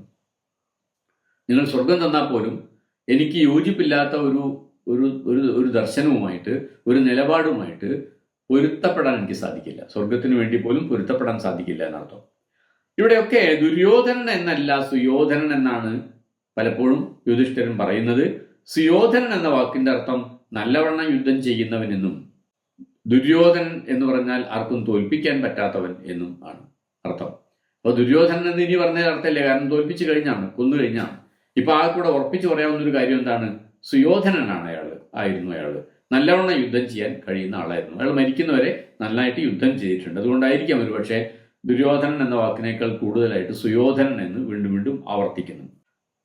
നല്ലവണ്ണം യുദ്ധം ചെയ്യുന്നവനും തോൽപ്പിക്കപ്പെടാമല്ലോ ചിലപ്പോൾ കുറച്ച് കഴിഞ്ഞാൽ. ചതിയിലായിരുന്നു സുയോധനനെ ഭീമൻ വധിച്ചത് എന്ന കാര്യവും ഓർമ്മിക്കാം. അപ്പോൾ യുധിഷ്ഠിരന്റെ ഈ വാദങ്ങളൊക്കെ കേട്ടിട്ട് ഞാൻ ഈ സുയോധനന്റെ കൂടെ ഇവിടെ കഴിയില്ല, എനിക്കിവിടെ കഴിയാൻ പറ്റില്ല, എനിക്ക് ഇതിനെ കാണുന്നതിന് ഇഷ്ടമല്ല എന്നൊക്കെ പറയുന്നത് കേട്ട് നാരദ മഹർഷി പുഞ്ചിരിച്ചുകൊണ്ട് യുധിഷ്ഠിരനോട് വീണ്ടും പറഞ്ഞു, അല്ലയോ രാജൻ, അങ്ങനെയല്ല, താങ്കൾ ഈ പറയുന്നത് ശരിയല്ല. സ്വർഗത്തിൽ കഴിയുന്നവർക്ക് തമ്മിൽ പരസ്പരം ശത്രുതയ്ക്കും ക്രൗര്യത്തിനും കോപത്തിനും ഒന്നും അർത്ഥമില്ല. കാരണം രണ്ടാൾ സ്വർഗത്തിൽ കഴിയുന്നുണ്ടെങ്കിൽ അവർക്ക് എന്തെങ്കിലുമൊക്കെ നന്മയുണ്ടാവും. അതുകൊണ്ടായിരിക്കാം, നിങ്ങൾക്ക് മനസ്സിലാവാത്ത നന്മ ഒരു പക്ഷേ അവർക്കുണ്ടായിരിക്കാം. അതുകൊണ്ടാണല്ലോ സ്വർഗത്തിലെത്തി. ആ സ്വർഗത്തിൽ ഒരാൾ എത്തിയെന്ന് പറഞ്ഞാൽ നീ എങ്ങനെ സ്വർഗത്തിലെത്തി, ഞാൻ നിന്നെ അംഗീകരിക്കില്ല എന്ന് പറഞ്ഞിട്ട് രാഷ്ട്രീയ നമ്മുടെ അസംബ്ലിയിലും പാർലമെന്റിലും പറയുന്ന മാതിരി ഭരണപക്ഷവും പ്രതിപക്ഷമായിട്ട് മത്സരിക്കേണ്ട സ്ഥലമല്ല ഈ സ്വർഗം എന്ന് പറയുന്നത്.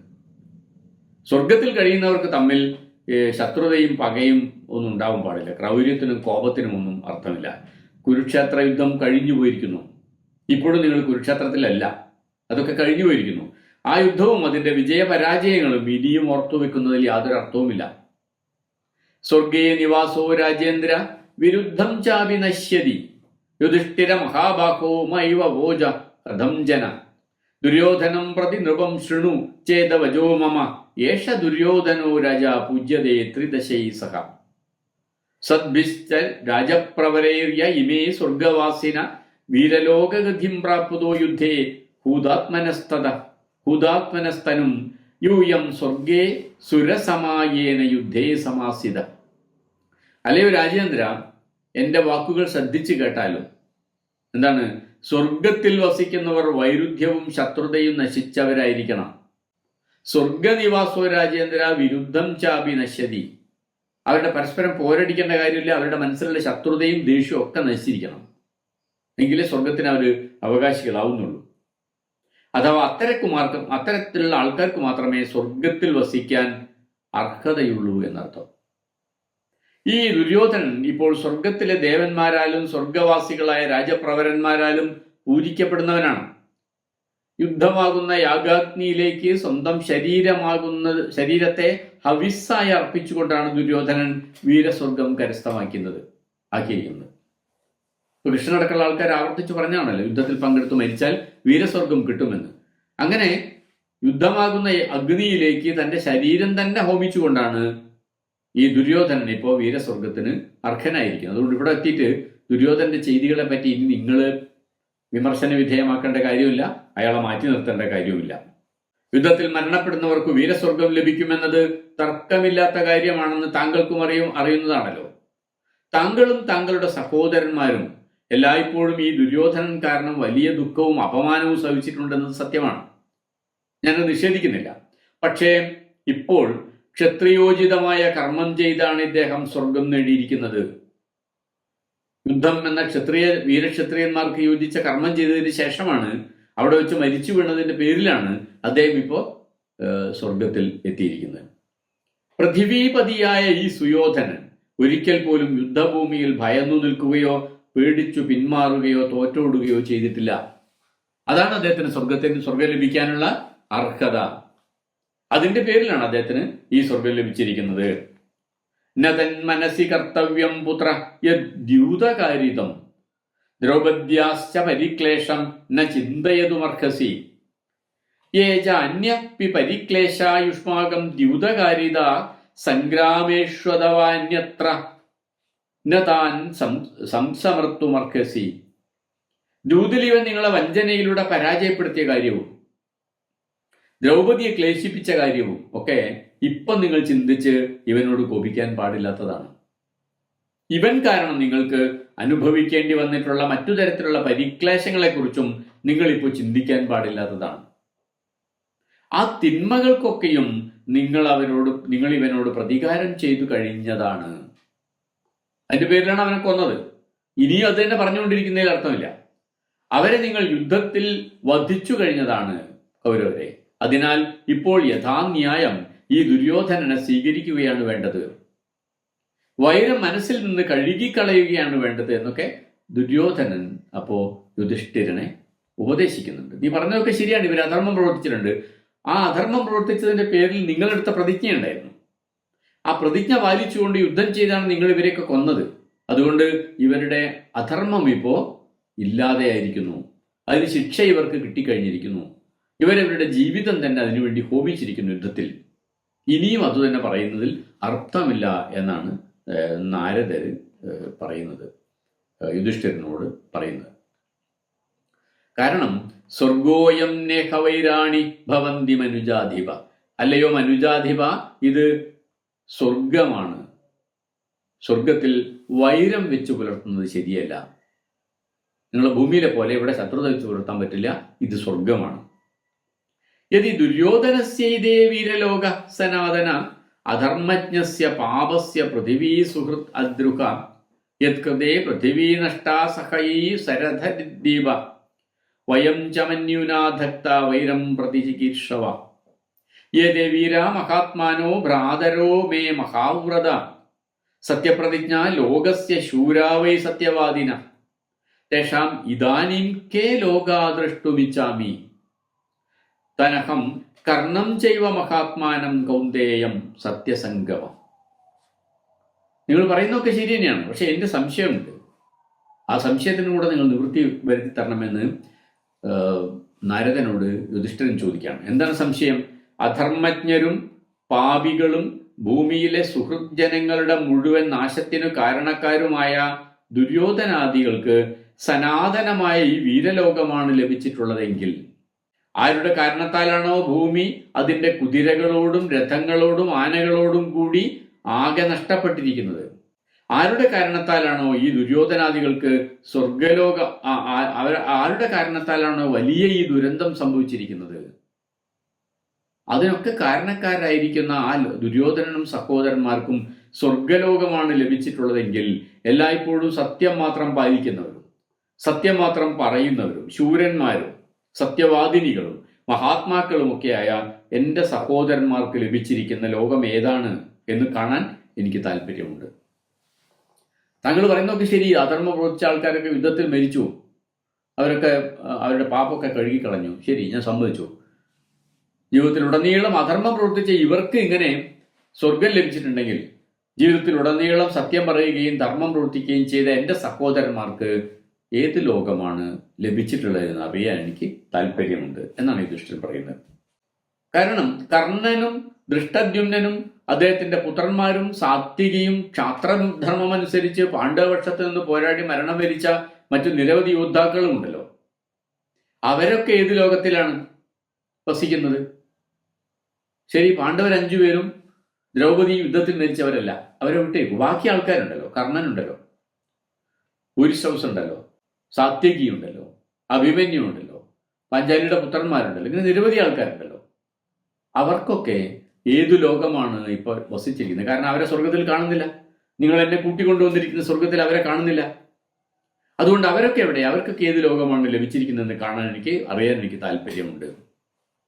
വിരാടനും ദ്രുപദനും ദൃഷ്ടകേതുവും ശിഖണ്ഡിയും പാഞ്ചാലിയും ദ്രൗപദിയും അവരുടെയൊക്കെ പുത്രന്മാരും അഭിമന്യുവിനെയും ഒന്നും ഇവിടെ കാണാനില്ല. ഇങ്ങനെ പറഞ്ഞുകൊണ്ട് യുധിഷ്ഠിരൻ വീണ്ടും നാരദനെ ചോദ്യം ചെയ്തു. അമിത തേജസ്വിയും രാധേയനും എൻ്റെ സഹോദരനുമായിരുന്ന ആ കർണനെ ഇവിടെ കാണുന്നില്ലല്ലോ. കൗരവംശത്തിനു വേണ്ടി യുദ്ധം ചെയ്ത ആളാണ്, ധർമ്മിഷ്ഠനായിരുന്നു അദ്ദേഹം, എൻ്റെ സഹോദരൻ കൂടിയത്. ആ കർണനെ ഇവിടെ കാണുന്നില്ല. എന്തുകൊണ്ടാണ്? ആ വീരന്മാരെയൊക്കെ കാണാൻ എനിക്ക് ആഗ്രഹമുണ്ട് എന്ന് യുധിഷ്ഠിരൻ വളരെ ശക്തമായിട്ട് ദേവേന്ദ്രനോടും മറ്റു ദേവന്മാരോടും അറിയിച്ചു. ആ രാജാക്കന്മാരും രാജകുമാരന്മാരും വീരന്മാരും ഒക്കെയും യുദ്ധാഗ്നിയിൽ സ്വന്തം ശരീരവും ജീവനും ഹവിസ്സായി സമർപ്പിച്ചവരായിരുന്നു. അവരെല്ലാവരും എനിക്ക് വേണ്ടി യുദ്ധം ചെയ്ത് മരിച്ചവരായിരുന്നു എന്ന് യുധിഷ്ഠിരൻ വീണ്ടും അവരുടെ ഗുണഗണങ്ങൾ സമർത്ഥിക്കാൻ സ്മരിച്ചു. അവർക്കും ലഭിച്ചിരിക്കുന്നത് ഇതേ സ്വർഗം തന്നെയാണോ? അല്ലയോ ദേവർഷിമാരെ, എൻ്റെ ഈ ബന്ധുക്കൾക്കും സഹോദരന്മാർക്കും ലഭിച്ചിരിക്കുന്നത് സ്വർഗം തന്നെയാണെങ്കിൽ മാത്രമേ ഞാൻ സ്വർഗത്തിൽ വസിക്കാൻ താല്പര്യപ്പെടുന്നുള്ളൂ. ക്വതേ മഹാരഥ ശാർദൂല സമവിക്രമ, ശാർദൂല സമവിക്രമന്മാരായ ആ മഹാന്മാരൊക്കെ ഇപ്പൊ എവിടെയാണുള്ളത്? അവരെവിടെ? ക്വതേ, താങ്കൾ കാണിച്ചു വരുന്ന ഈ സ്വർഗത്തിൽ അവരെ ആരെയും ഞാൻ കാണുന്നില്ല, എനിക്ക് അവരെ കാണാൻ പറ്റുന്നില്ല. അതുകൊണ്ടാണ് അവരെവിടെ എന്ന് ഞാൻ വീണ്ടും എടുത്തെടുത്ത് ചോദിക്കുന്നത്. അവരൊക്കെ യുദ്ധത്തിൽ മരിച്ചവരായിരുന്നു, അവരൊക്കെ വീരന്മാരായിരുന്നു, അവർ പക്ഷെ എനിക്ക് വേണ്ടി പൊരുതിയവരായിരുന്നു. അപ്പൊ എനിക്ക് വേണ്ടി പൊരുതിയവരാരും സ്വർഗത്തിൽ കാണുന്നില്ല. ദുര്യോധനന് വേണ്ടി പൊരുതിയ ആൾക്കാരൊക്കെ സ്വർഗത്തിൽ എത്തുകയും ചെയ്തിരിക്കുന്നു എന്ന് പറയുന്നത് അനീതിയാണ് എന്നാണ് യുധിഷ്ഠിരൻ സമർത്ഥിക്കുന്നത്. മാതുർഹി വചനം ശ്രുത്വാ തഥാ സലിലകർമ്മണി കർണസ്യ ക്രിയതാം തോയം ഇതിത്യപ്യാമിതേനൈ വൈ ഇതം ച പരിതപ്യാമി പുനഃ അഹം സുര യന്മാതു സദൃശവും പാദൗ തസ്യാഹം അമിതൗജസം ദൃഷ്ടൈവതം ന അനുഗത കർണം പരബലാർദ്ദനം നഹ്യസ്മാൻ കർണ സഹിതാൻ ജയേ ചക്രോബി സംയുഗേ. മരണപ്പെട്ട ബന്ധുജനങ്ങൾക്കു വേണ്ടി സലീലകർമ്മങ്ങൾ ചെയ്യുന്ന അവസരത്തിലാണ് കർണന് വേണ്ടി കൂടി ക്രിയകൾ ചെയ്യാൻ എൻ്റെ മാതാവ് ഞങ്ങളോട് പറഞ്ഞത്. മാതുർഹിവചനം ശ്രുത്വ തഥാ സലീലകർമ്മണി കർണസ്യ ക്രിയതാം തോയം ഇതി തപ്യാമിതേന. ഇതാണ് എന്നെ തപിപ്പിച്ചത്. എന്തുകൊണ്ടാണ് അമ്മ എങ്ങനെ പറഞ്ഞത്?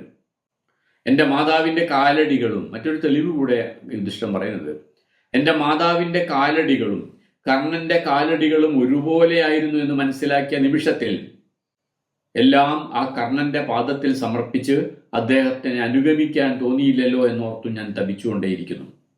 ഈ മനുഷ്യനുമായിട്ട് ഞങ്ങൾക്കൊരു ബന്ധമുണ്ട്, ഞങ്ങളുടെ അമ്മയുടെ അതേ പാദങ്ങൾ തന്നെയാണ് ഈ മനുഷ്യനുമുള്ളത് എന്ന് മനസ്സിലാക്കിയ നിമിഷത്തിലെങ്കിലും ഞങ്ങൾക്ക് രാജ്യവും അവകാശവും ഒന്നും വേണ്ട, എല്ലാം നിങ്ങൾ തന്നെ കൈകാര്യം ചെയ്താൽ മതി എന്ന് പറഞ്ഞുകൊണ്ട് ആ ജ്യേഷ്ഠനെ വണങ്ങി പിന്നിൽ നിൽക്കാൻ ഞങ്ങൾക്ക് തോന്നിച്ചില്ലല്ലോ എന്നതിലാണ് എനിക്ക് സങ്കടം എന്ന് ദുര്യോധനൻ പറയുന്നുണ്ട് യുധിഷ്ഠിരനോട്. അതിനാൽ ഇപ്പോൾ ആ സൂര്യപുത്രൻ എവിടെയാണെങ്കിലും അവനെ ഞാൻ കാണാൻ ആഗ്രഹിക്കുന്നു. അവിജ്ഞാതോ മയാസോഘൗ ഖാദിത സവ്യസാചിന. അവനുമായുള്ള ഞങ്ങളുടെ ബന്ധം എന്താണ് എന്നതിനെക്കുറിച്ച് എനിക്ക് ഇപ്പോൾ നല്ല ജ്ഞാനമുണ്ട്. ഞാൻ അവനെ സവ്യസാചിയായ അർജുനനെ കൊണ്ട് കൊല്ലിക്കുകയായിരുന്നു. അവൻ ആരായിരുന്നു എന്ന് എനിക്കറിയാം. അവൻ എൻ്റെ മൂത്ത സഹോദരനായിരുന്നു എന്ന് എനിക്ക് മനസ്സിലായിട്ടുണ്ട്. അങ്ങനെയുള്ള ജ്യേഷ്ഠ സഹോദരനെ ഞാൻ കൊല്ലിക്കുകയായിരുന്നു സവ്യസാചിയെ കൊണ്ട്, അല്ലെങ്കിൽ അർജുനനെ കൊണ്ട്. അതാണ് അർജുനന്റെ മനസ്സിലുള്ള സങ്കടത്തിൻ്റെ പ്രധാന കാരണം, അല്ല യുധിഷ്ഠിരന്റെ മനസ്സിലുള്ള സങ്കടത്തിൻ്റെ പ്രധാനപ്പെട്ട കാരണം. ഭീമം ച ഭീമവിക്രാന്തം പ്രാണേഭ്യോപി പ്രിയം മമ. ഈ അദ്ദേഹം മാത്രമല്ല, കർണൻ മാത്രമല്ല, അതിൻ്റെ താഴെയുള്ള ഭീമൻ എങ്ങനെയാണ്? ഭീമം ച ഭീമവിക്രാന്തം, ഭീമവിക്രാന്തമുള്ള ഭീമവിക്രമനായിരിക്കുന്ന ഭീമൻ എനിക്ക് പ്രാണനേക്കാൾ പ്രിയപ്പെട്ടവനായിരുന്നു.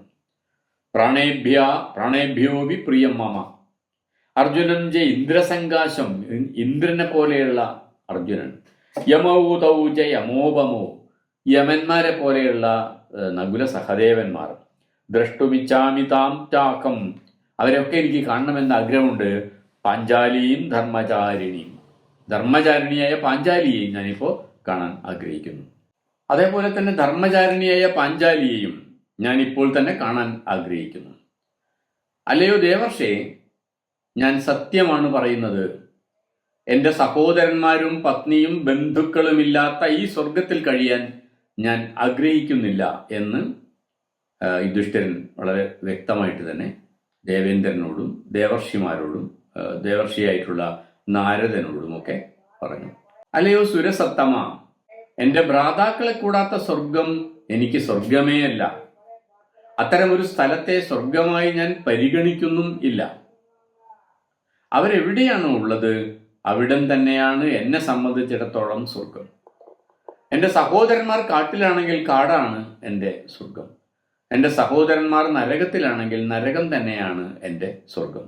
അതുകൊണ്ട് അതിൽ നിന്ന് വ്യത്യസ്തമായിട്ടുള്ള ഒരു സ്വർഗം എനിക്ക് കാണിച്ചു തന്ന് എന്നെ വ്യാമോഹിപ്പിക്കാൻ അങ്ങ് ശ്രമിക്കേണ്ടതില്ല. ഞാൻ അവിടെ നിൽക്കുകയില്ല. യദി വൈ തത്രതേ ശ്രദ്ധാഗമ്യതം പുത്രമാജിരം പ്രിയേഹി തവ വർത്താമോ ദേവരാജസ്യ ശാസനാത്. സഹോദരന്മാരോടും പത്നിയോടും ഒപ്പം കഴിയാനാണ് താങ്കൾക്ക് പ്രിയമെങ്കിൽ, താങ്കൾക്ക് അതിലാണ് ശ്രദ്ധ എങ്കിൽ, താല്പര്യമെങ്കിൽ, അല്ലയോ പുത്ര, താങ്കൾക്ക് അങ്ങോട്ട് പോകാവുന്നതാണ്. കാരണം താങ്കളുടെ പ്രിയം എന്താണോ അത് പ്രവർത്തിക്കാനാണ് ദേവരാജന്റെ കൽപ്പന എന്ന് യുധിഷ്ഠിരനോട് മറ്റു ദേവന്മാരും നാരദനും പറയുകയും ചെയ്തു. യുധിഷ്ഠിരനെ അദ്ദേഹത്തിന്റെ സഹോദരന്മാരുടെ അടുത്ത് എത്തിക്കാൻ അല്ലെങ്കിൽ ആ വഴി കാണിക്കാൻ വേണ്ടി ഒരു ദേവദൂതന് കൽപ്പന കൊടുക്കുകയും ദേവദൂതനോടൊപ്പം യുധിഷ്ഠിരൻ തന്റെ സഹോദരന്മാരും പത്നിയുമൊക്കെ വസിക്കുന്ന ഇടത്തിലേക്ക് യാത്രയാവുകയും ചെയ്തു. ദേവദൂതൻ മുന്നിൽ നടക്കുകയും യുധിഷ്ഠിരൻ അദ്ദേഹത്തിനെ പിന്തുടരുകയും ചെയ്തു എന്നാണ് പറയുന്നത്. പിന്നിൽ അദ്ദേഹത്തെ പിന്തുടരുകയും ചെയ്താണ്. അഗ്രതോ ദേവദസ്തു യയൗ രാജാജ പൃഷ്ഠത പന്ഥാനം അശുഭം ദുർഗം സേവിതം പാപകർമ്മഭി. അഗ്രതോ ദേവദസ്, മുമ്പിൽ ദേവനും രാജാവ് അതിന്റെ പിന്നിലുമായിട്ടാണ് പോകുന്നത്. യുധിഷ്ഠിരൻ പിന്നിലുമായിട്ടാണ് പോകുന്നത്. അങ്ങോട്ടുള്ള വഴി പക്ഷേ അശുഭകരവും ദുർഗമവും നിരവധി പാപകർമ്മങ്ങൾ ചെയ്തു കൂട്ടിയവർ അനുഭവിച്ചു കൊണ്ടിരിക്കുന്ന ദുരന്തങ്ങളുടെ കാഴ്ചകളാൽ സങ്കടകരവും ആയിരുന്നു. അത്തരം കാഴ്ചകൾ നിറഞ്ഞതുമായിരുന്നു ആ യാത്ര ചെയ്യുന്ന പ്രദേശം മുഴുവൻ. ആ പ്രദേശം മുഴുവൻ ഇരുട്ടിനാൽ ആവരണം ചെയ്യപ്പെട്ടിരുന്നു എന്ന് പറയുന്നുണ്ട്. മുടിയും ചതുപ്പും നിറഞ്ഞതായിരുന്നു ആ പ്രദേശം എന്ന് പറയുന്നുണ്ട്.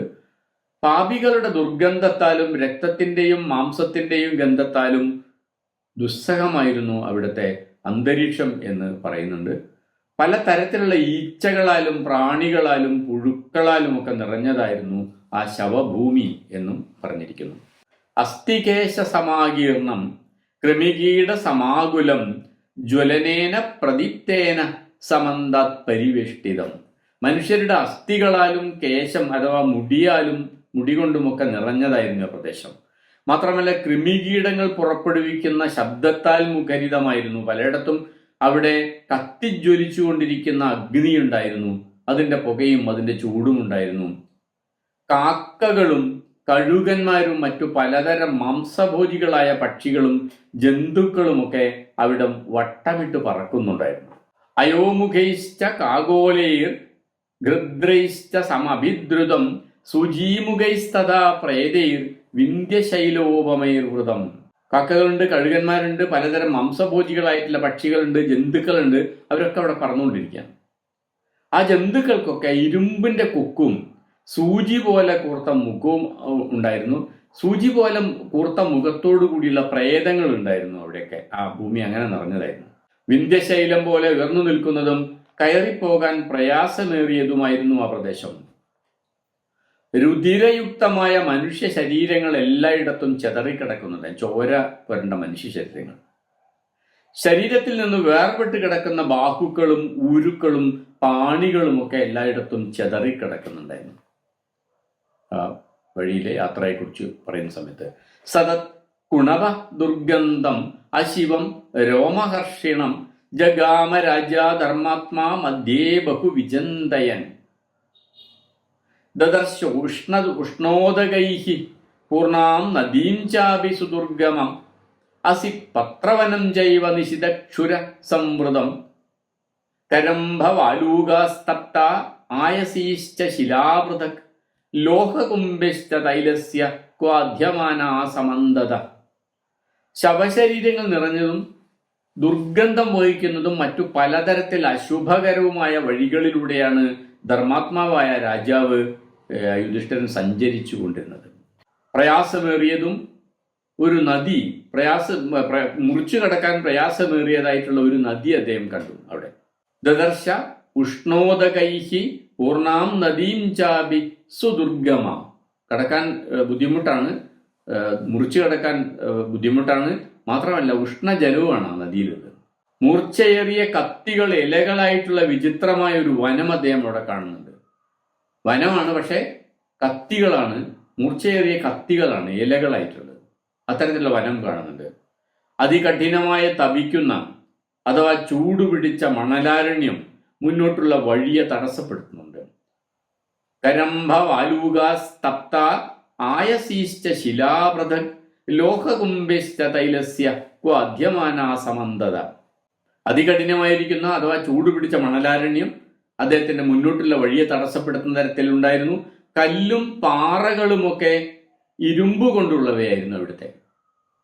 തിളച്ച തൈലത്തോടു കൂടിയ നിരവധി ഇരുമ്പ് കൂടങ്ങൾ ഇവിടെ കാണപ്പെട്ടു എന്ന് പറയുന്നുണ്ട്. മാത്രമല്ല കൂടശാൽമലികം ജാബി ദുസ്പർശം തീക്ഷ്ണകണ്ഡകം ദദർശജാബി കൗന്ദേയോ യാതനാഹ പാപകർമ്മിണം. കൂടശാൽമലികം അഥവാ കാട്ടുപൂള, ചെമ്മരം എന്നൊക്കെ പേരുള്ള വൃക്ഷം അവിടെ ഉണ്ടായിരുന്നു. തീക്ഷ്ണമായ മുള്ളുകളാൽ ദുസ്പർശം അഥവാ തൊടാൻ പോലും പറ്റാത്തവയായിരുന്നു ആ വൃക്ഷങ്ങൾ. നമുക്കറിയാം അത്തരം വൃക്ഷങ്ങളെ പറ്റി. പൂളയൊക്കെ പോലുള്ള അതിൻ്റെ തടിയൊക്കെ തൊട്ടാൽ മുള്ളായിരിക്കും. നല്ല ചുവന്ന പൂവൊക്കെ ഉണ്ടാവുന്ന വൃക്ഷങ്ങളുണ്ട്. അത്തരം വൃക്ഷങ്ങൾ നിറഞ്ഞ പ്രദേശമായിരുന്നു അവിടേക്ക് പോകുന്ന വഴി.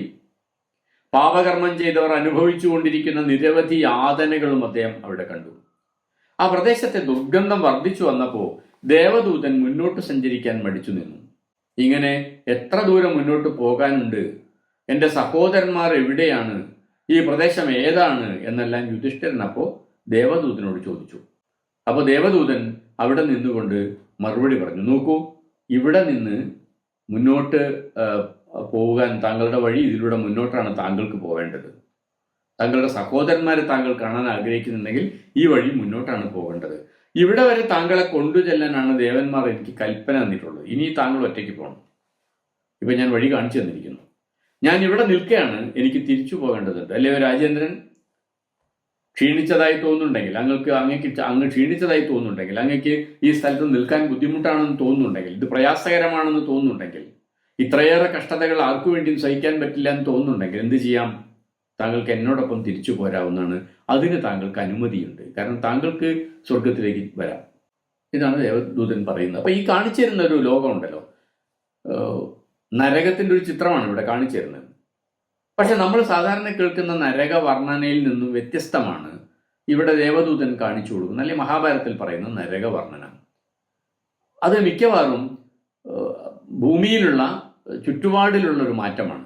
ഇപ്പോൾ നമ്മൾ സാധാരണ നരകവർണ്ണയിൽ കാണുന്ന മാതിരി തിളപ്പിച്ച എണ്ണയിലിട്ട് ആളുകളെ പൊരിക്കാൻ വേണ്ടി പിന്നെ കാലന്മാരിന്ന് കാലം നിൽക്കുക, കാലൻ്റെ ശിങ്കിടികൾ നിൽക്കുക, പാലം കെട്ടിയിട്ട് പാലത്തിലൂടെ താഴ്ത്ത് വീഴ്ത്തിക്കുക, മുടിനാരഴായി കീറിയിട്ട്, അല്ലെങ്കിൽ പിന്നെ പുഴുക്കളൊക്കെ തിളച്ചു മറിയുന്ന നദിയിലേക്ക് മനുഷ്യന്മാരെ പിടിച്ചിട്ട് അത്തരം ഒരു പീഡനം ഏൽപ്പിക്കാൻ വേണ്ടിയിട്ടുള്ള ആളുകളെയോ അല്ലെങ്കിൽ രാക്ഷസന്മാരെയോ അങ്ങനെ ആൾക്കാരെയോ നമുക്ക് കാണാൻ പറ്റുന്നില്ല. സാഹചര്യമാകെ ദുരന്തപൂർണമാവുകയാണ് ചെയ്യുന്നത്. തിളച്ച് മറിയുന്ന വെള്ളമാണ് അവിടുത്തെ ഒരു നദിയിൽ. ഹിമാലയത്തിലേക്ക് പോയി വന്നിരിക്കുന്ന ആൾക്കാർ പലപ്പോഴും പറയാറുള്ള, വിഷ്ണുനാരായണ നമ്പൂരി മാഷ്, കവി വിഷ്ണുനാരായണ നമ്പൂരിയൊക്കെ പലപ്പോഴും പറയാറുള്ളൊരു കാര്യമാണ്, അവിടെ ഹിമാലയത്തിലേക്കുള്ള യാത്രയിടയിൽ ഇതിങ്ങനെ വെള്ളം ഇങ്ങനെ തിളച്ചുകൊണ്ടിരിക്കുന്നത്, ചില കെമിക്കൽസ്, ഗന്ധകോ അതുപോലെ ചില സാധനങ്ങളൊക്കെ ഉള്ളതുകൊണ്ടായിരിക്കാം വെള്ളം ഇങ്ങനെ ഭയങ്കര ചൂടായിരിക്കും, തിളച്ചു മറിയും. തോർത്തുമുണ്ടിൽ അരി കിഴി കിട്ടിയിട്ട് ആ വെള്ളത്തിലിട്ട് കഴിഞ്ഞാൽ അത്യാവശ്യം തിളച്ച വെള്ളത്തിൽ കിടന്നതിൻ്റെ ഒരു വെച്ചാൽ നമുക്ക് ബലിച്ചോറൊക്കെ ഉണ്ടാക്കാവുന്ന തരത്തിൽ അരി വേവിച്ചെടുക്കാറുണ്ട് എന്ന് പറയാറുണ്ട്. ഈ ഉഷ്ണജല പ്രവാഹങ്ങളെക്കുറിച്ച് ലോകത്ത് പല സ്ഥലത്തും അത്തരത്തിലുള്ള ഉഷ്ണജല പ്രവാഹങ്ങളുണ്ട്. അത്തരത്തിൽ ഭൗതിക സാഹചര്യങ്ങളിൽ അല്ലെങ്കിൽ ഭൂപ്രദേശത്തിലുണ്ടായ ഒരു മാറ്റം ആണ് യഥാർത്ഥത്തിൽ പ്രധാനമായിട്ടും ഈ നരകവർണ്ണനിൽ കാണുന്നത്. അതേപോലെ അങ്ങോട്ട് പോകുന്ന വഴിക്കുള്ള ദുർഗന്ധം, ചോരയിൽ കുടിച്ച മനുഷ്യന്റെ ശവശരീരങ്ങൾ, കല്ലും ഓരോ ശരീരഭാഗങ്ങളായിട്ട് കൈ, കാല്, അങ്ങനെ ഓരോ ഭാഗങ്ങളായിട്ട് വേറിട്ട് കിടക്കുന്ന പ്രദേശം, അവ കൊത്തിവലിച്ചുകൊണ്ടുള്ള കഴുകൻ, പക്ഷികൾ, കാക്ക, അതിൻ്റെ ആർത്തുവിളികൾ, വല്ലാതെ മൂളി ബഹളം വയ്ക്കുന്ന ഈച്ചയും പ്രാണികളും, ഇതൊക്കെ നമുക്ക് തരുന്ന ചിത്രം എന്താണ്? നേരത്തെ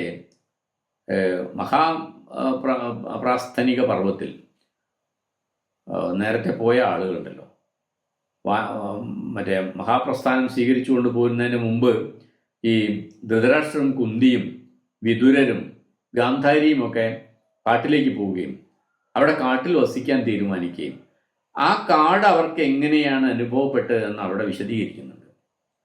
വിതുരരുടെ മരണത്തെക്കുറിച്ച് പറയുന്നുണ്ട്. വിതുരര് ഭക്ഷണം കഴിക്കാതെ മെലിഞ്ഞ് എല്ലും തോലുമായിട്ട് ചെളി ശരീരത്തിലാകെ വ്യാപിച്ച് നഗ്നനായിട്ട് ഓടുകയാണ് ചെയ്യുന്നത്. യുധിഷ്ഠിരനെ കാണുമ്പോൾ ഓടിക്കളയാണ് ചെയ്യുന്നത്. എന്നിട്ടൊരു മരത്തിന്റെ ചുവട്ടിൽ വീണിട്ട് അവിടെ കിടന്ന് മരിക്കുകയാണ്. ആരും അദ്ദേഹത്തിന്റെ ശവ സംസ്കാര ക്രിയകൾ ചെയ്യുന്നില്ല. കഴുകനും മറ്റു പക്ഷികളുമൊക്കെ കൊത്തിവലിക്കുകയാണ് ശവശരീരം.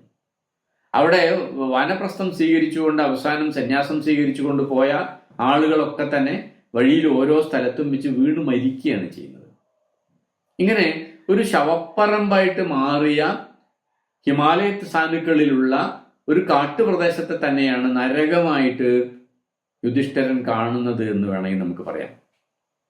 അല്ലെങ്കിൽ ഇതിന്റെ ഒരു ബിംബവൽക്കരിച്ച ഒരു രൂപമാണ് വാനപ്രസ്ഥം സ്വീകരിച്ചുകൊണ്ട് വയസ്സുകാലത്ത് കാട്ടിലേക്ക് പോകുന്ന രാജാക്കന്മാരും അതുപോലെയുള്ള ആൾക്കാരും സന്യാസിമാരും ഒക്കെ തന്നെ അവസാന കാലത്ത് ഭക്ഷണം പോലും കഴിക്കാതെ, ഭക്ഷണം കഴിക്കാൻ കിട്ടാതെ, വെള്ളം കുടിക്കാതെ ഓരോ സ്ഥലത്തും വീണ് ചാവുകയും അവരുടെ മരണം പൂർത്തീകരിക്കപ്പെടുന്നതിന് മുമ്പ് തന്നെ കഴുകനെ പോലെയുള്ള വലിയ പക്ഷികൾ കൊത്തിപ്പറയ്ക്കുകയും അങ്ങനെ കൊത്തിപ്പറിച്ചു കൊണ്ടുപോയ ശരീരത്തിന്റെ അവശിഷ്ടങ്ങൾ വീണ് കിടക്കുകയും അവരുടെ ആർത്തുനാദവും കരച്ചിലും, ഈ പക്ഷികളൊക്കെ കൊത്താൻ വരുന്ന സമയത്ത് ജീവൻ നഷ്ടപ്പെട്ടിട്ടില്ലാത്ത മനുഷ്യരുടെ ആർത്തു കരച്ചിലും ഒക്കെ കൂടെ കൂടിച്ചേർന്ന് ഭൂമിയിലുള്ള ഒരു നരകത്തെ തന്നെയാണ് യഥാർത്ഥത്തിൽ നമുക്ക് ഈ സ്വർഗാരോഹണത്തിന്റെ ഭാഗമായിട്ട് സ്വർഗത്തിൽ നിന്ന് വ്യതിചലിച്ച ഒരു നരകമായിട്ട് കാണിച്ചു തരുന്നത്. വ്യത്യസ്തമായിട്ട് കാലനും ശിങ്കിടികളും നിൽക്കുന്ന ഒരു നരകമല്ല മഹാഭാരതത്തിൽ നരകം എന്നത് പ്രത്യേകിച്ച് ശ്രദ്ധിക്കേണ്ടതാണ്. ആ നരകത്തിൽ നരകപാപികൾക്ക് ശിക്ഷ കൊടുക്കാനായിട്ട് ഏൽപ്പിച്ച ഉത്തരവാദിത്തപ്പെട്ട ആൾക്കാരൊന്നുമില്ല. സ്വയമേവ സംഭവിക്കുകയാണ് ചെയ്യുന്നത്. പക്ഷികളും ക്രിമികളും കീടങ്ങളും ഒക്കെയാണ് ശിക്ഷ നടപ്പാക്കുന്നത്.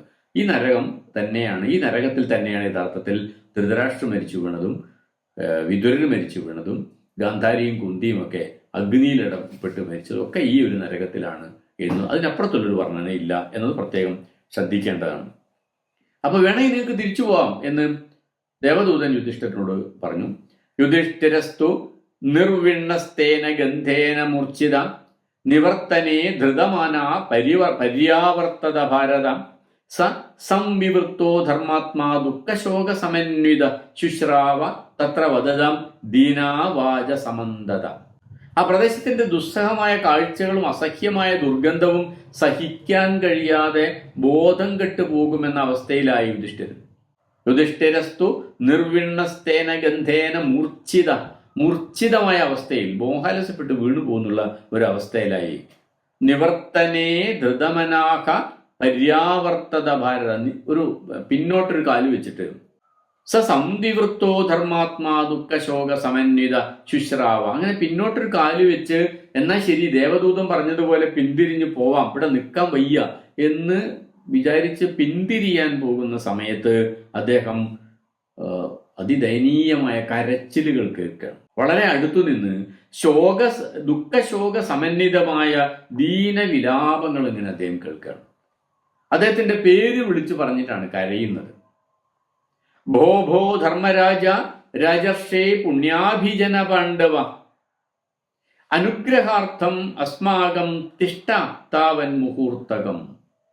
അല്ലയോ രാജർഷേ, പുണ്യഭാജനമായിരിക്കുന്ന പാണ്ഡവശ്രേഷ്ഠനായിട്ടുള്ള രാജർഷേ നിൽക്കുക. മുഹൂർത്തകം, ഒരല്പസമയമെങ്കിലും, മുഹൂർത്ത നേരമെങ്കിലും നിൽക്കുക. എന്തിന്? അനുഗ്രഹാർത്ഥമസ്മാകം, ഞങ്ങളുടെ അനുഗ്രഹത്തിന് വേണ്ടി, ഞങ്ങൾക്ക് സൗഖ്യമാകുന്നതിന് വേണ്ടി, ഞങ്ങൾക്കൊരല്പം ആശ്വാസം കിട്ടുന്നതിന് വേണ്ടി ഒരല്പനേരം അങ്ങ് നിൽക്കുക, പോവരുതേ.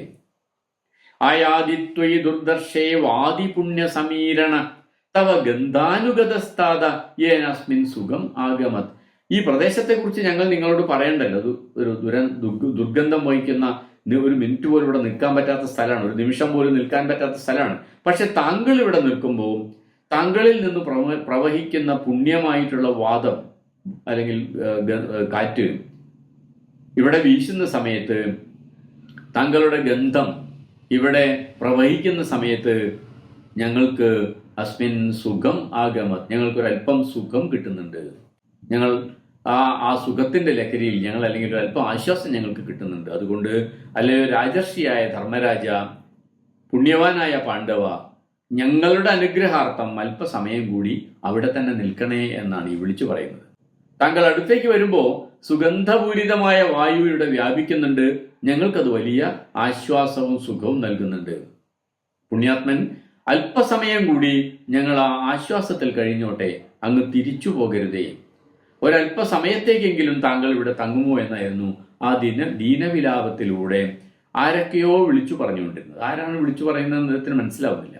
ഈ ദീനവിലാപം കെട്ടി യുധിഷ്ഠിരൻ പിന്നോട്ട് വെച്ച കാല് മുന്നോട്ട് തന്നെ വെച്ച് ആ ദുരന്ത ഭൂമിയിൽ തന്നെ നിൽക്കാൻ തീരുമാനിച്ചു. അവിടെ തന്നെ നിന്നുപോയി. പിന്തിരിയാൻ അദ്ദേഹത്തിന് പറ്റിയില്ല. എത്ര വേദനാജനകമായ കരച്ചിൽ എന്ന് അദ്ദേഹം ആത്മഗതം ചെയ്തു. എന്തുമാത്രം ദുഃഖമായിരിക്കും ഈ മനുഷ്യരൊക്കെ അനുഭവിക്കുന്നത് എന്ന് അദ്ദേഹം ചിന്തിച്ചു. അങ്ങനെ ചിന്തിച്ച് നിൽക്കുകയാണ് ദുര്യോധനൻ. ആ ശബ്ദങ്ങൾ വീണ്ടും വീണ്ടും ആവർത്തിച്ചു കേട്ടുകൊണ്ടിരുന്നപ്പോൾ, ഇത് പണ്ട് താൻ കേട്ട ശബ്ദമാണല്ലോ, തനിക്ക് പരിചയമുള്ളവർ ആരോ ആണല്ലോ കരയുന്നത് എന്ന് യുധിഷ്ഠിരന് സംശയം തോന്നി. പക്ഷെ ആരാണ് അവർ എന്ന് തിരിച്ചറിയാനും സാധിച്ചില്ല. ആരാണ് നിങ്ങൾ, എന്തിനാണ് നിങ്ങൾ ഈ ദുരന്ത ഭൂമിയിൽ വസിക്കുന്നത് എന്ന് യുധിഷ്ഠിരൻ വിളിച്ചു ചോദിച്ചു. അപ്പോൾ പല ഭാഗങ്ങളിൽ നിന്നായിട്ട് ആളുകൾ അവരവരുടെ പേര് വിളിച്ചു പറഞ്ഞുകൊണ്ടിരുന്നു. ആ പേരുകളൊക്കെ തന്നെ യുധിഷ്ഠിരന് പരിചയമുള്ള പേരുകളായിരുന്നു. ആളുകളുടെ ശബ്ദം അദ്ദേഹത്തിന് മനസ്സിലാവുന്നില്ല, കരച്ചിൽ മനസ്സിലാവുന്നില്ല. പക്ഷെ അവർ ഞാൻ നിന്നാളാണെന്ന് വിളിച്ചു പറയുന്ന സമയത്ത് ആ പേരുകളൊക്കെ യുധിഷ്ഠിരന് പരിചയമുള്ള പേരുകളാണ്. ഇത്യുക്താസ്തേ തത സർവേ സമന്താത് അവഭാഷിരേ. കർണോഹം, ഞാൻ കർണനാണ്. ഭീമസേനോഹം, ഞാൻ ഭീമസേനനാണ്. അർജുനോഹം, ഞാൻ അർജുനനാണ്. ഇതി പ്രഭോ നകുല സഹദേവോഹം ദൃഷ്ടദ്യുമ്നോഹം ഇത്യൗത ദ്രൗപദീ ദ്രൗപദേയാശ്ച ഇത്യേവം തേ വിചുക്രശു. ഞാൻ നകുലനാണ്, ഞാൻ സഹദേവനാണ്, ഞാൻ കർണനാണ്, ഞാൻ ഭീമസേനനാണ്, അർജുനനാണ്, ദൃഷ്ടദ്യുമ്നനാണ്, ഞാൻ ദ്രൗപദിയാണ്, ഞങ്ങൾ ദ്രൗപദി തനയന്മാരാണ് എന്നൊക്കെയാണ് ഈ ദയനീയമായിട്ട് കരച്ചിലിനിടയിൽ കൂടി ആ ദുരന്തപൂർണിതമായിട്ടുള്ള ഭൂമിയിൽ നിന്ന് വിളിച്ചു പറയുന്നത് കേൾക്കുന്നത്. ദയനീയമായ ശബ്ദത്തിലുള്ള അവരുടെ കരച്ചിൽ കേട്ട് യുധിഷ്ഠിരന് വിശ്വസിക്കാനേ സാധിച്ചില്ല. എന്തുകൊണ്ടാണ് ദൈവകാരിതം അഥവാ ദൈവനിശ്ചയം ഇങ്ങനെയായത് എന്ന് അദ്ദേഹം അത്ഭുതപ്പെട്ടുകൊണ്ട് ചോദിച്ചുപോയി. എന്താണ് ഈശ്വര നിശ്ചയം ഇങ്ങനെയായത്? ധർമ്മമാണ് പ്രവർത്തിക്കുന്നതെന്ന് നിരന്തരം പറഞ്ഞുകൊണ്ടിരിക്കുകയും അത് കഴിഞ്ഞിട്ട് ആ ആളുകളൊക്കെ എങ്ങനെയാണ് നരകത്തിലെത്തുന്നത്? അധർമ്മികളാണ് എന്ന് നിരന്തരം പറഞ്ഞുകൊണ്ടിരിക്കുന്ന ആൾക്കാരൊക്കെ എങ്ങനെയാണ് ധർമ്മികൾക്ക് അവകാശപ്പെട്ട സ്വർഗഭൂമിയിലെത്തി നിൽക്കുന്നത് എന്ന് തിരിച്ചറിയാനാവാതെ യുധിഷ്ഠിരൻ അത്ഭുതപ്പെട്ടു. എന്നിട്ട് അദ്ദേഹം ചോദിച്ചു, കിം നുത കലുഷം കർമ്മകൃതം ഏഭിർ മഹാത്മഭി കർണേന ദ്രൗപദേയൈർവാ പാഞ്ചാല്യ വാസുമധ്യയാം ഇമേ പാപഗന്ധേസ്മിൻ ദേശേ സന്ധി സുദാരുണേ നഹി ജാനാമി സർവേഷാം ദുഷ്കൃതം പുണ്യകർമ്മണം. ദുർഗന്ധപൂരിതവും പാപഗന്ധം നിറഞ്ഞതുമായ ഈ പ്രദേശത്ത് വസിക്കേണ്ടി വരാൻ തക്ക വിധത്തിൽ കർണനും പാഞ്ചാലത്തിലെ രാജകുമാരി ദ്രൗപദിയും അവരുടെ പുത്രന്മാരും അടക്കമുള്ള പാണ്ഡവപക്ഷക്കാർ ചെയ്ത അധർമ്മം എന്തായിരിക്കും? എന്തിന്റെ പേരിലായിരിക്കും ഇവര് ഈ ദുർഗന്ധപൂരിതമായിട്ടുള്ള നരകത്തിൽ വന്ന് താമസിക്കേണ്ടി വരുന്നത്? ഈ മനുഷ്യരോട് ചേർത്തു വെക്കാവുന്ന യാതൊരു തരത്തിലുള്ള ദുഷ്കൃതവും എനിക്ക് ഓർമ്മിക്കാൻ സാധിക്കുന്നില്ല.